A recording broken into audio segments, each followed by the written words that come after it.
Oh, Akbar, itu kan tuh tanah ya. Udah bakal kontrakan aneh, tuh bahan udah dateng, tuh tukang udah dateng. Sekarang pengen ngapain? Tuh tanah pakai keduk. Ya salah ente lah. Apa ente bawa tukang kemari? Udah tau tuh tanah bakal aneh. Kata siapa?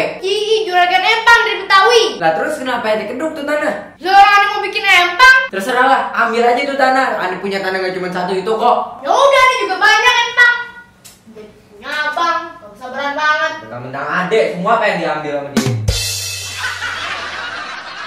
Bang, sore-sore pakai selendang mayang.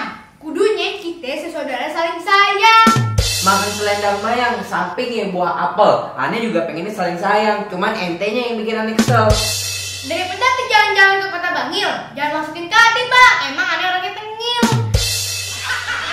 Udah nyampe di Bangil beli makanan frozen, ya karena ente tengil, aneh jadi kagak demen. Kan udah dibilangin jangan masukin ke hati. Ya tapi aneh kagak demen. Jangan masukin ke hati. Ente denger kagak? Aneh kagak demen. Terus berantem. Waduh, Terus iya.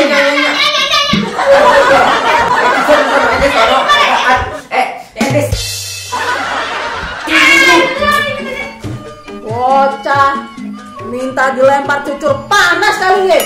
Dia kagak berantem dulu sesaudara. Ini gimana urusannya ini?